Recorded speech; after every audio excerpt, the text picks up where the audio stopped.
welcome back to Simple Index University. In this video we're going to talk a little bit about some of the advanced output options you can get with the OCR. I'm running an old friend of ours, D1, Read Invoices with full page OCR. It's in the samples folder that installs automatically with Simple Index. And let's take a look at the job options here. And we'll go over to the Zones and OCR tab, and specifically what we're talking about is the options you'll find right over here in the Global OCR options.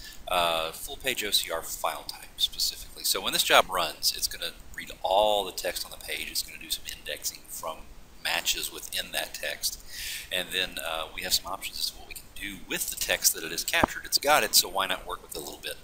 So if I check the box here to output the full page OCR files, I'm actually going to get a copy of it.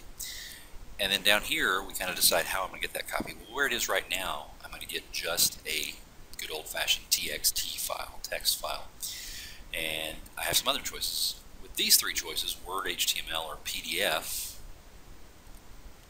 you'll notice that when I choose any of those, it actually grays that out. So I'm forcing the output. I'm definitely going to get an output file. I can't choose to turn it on or off. So with Word or HTML, which are exactly what they sound like. You're going to get a Word doc, you're going to get an HTML file. And then of course with PDF, if you have PDF chosen, or excuse me, regardless of whether you have PDF chosen as your output file type over on the batch tab, you will get a PDF file, and that PDF file will have full text. And by full text, we just mean that the words on the page is no longer just a picture of the document. It is actual text that you can highlight and cut and paste, what have you. So let's take a look. I'm going to go back to text just to kind of show you that one.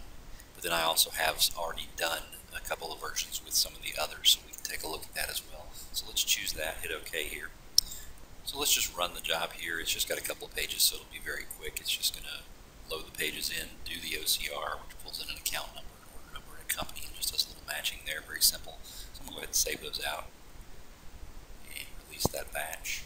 And then if we look over here in the output folder, we'll find there's the ones we just ran, so let's just pick one of them here. So what I got just then was the TIFF as well as the text output of it. So if we open that up, just a regular old text file. And there's no formatting to it or anything like that, it's just separated by where some different line feeds on the page occurred. And let's take a look at the others here. If we go into the doc version of it, then we get a typical Word doc, but you can see actually it's maintaining the formatting of the page here, so it's not just the text like we saw in that .txt file. It's actually a formatted image that you could pass along to someone else if you needed to keep a usable version of the form. There it is right there. This is all live text, and we can do whatever we want to with it. So that's doc, and then HTML is going to work in much the same way. If we double click that one, you'll see it just pops open in my browser. In this case, again, it's formatted. This is actually a real, essentially a web page that you can post up if your customers need to see the invoice on the back end or something like that. It's full HTML formatted, all the appropriate tags, structure there. So it maintains that form rather than just giving you, again, like the TXT file, it's just a copy of the text. So there's a couple of ways you can use that there. That's really all we need to take a look at on this one. It's a pretty straightforward application. You just go into Zones and OCR and choose how you want that OCR output, and you can get the options we just looked at there. Thanks for watching, and as always, if we can help, contact us on the support line.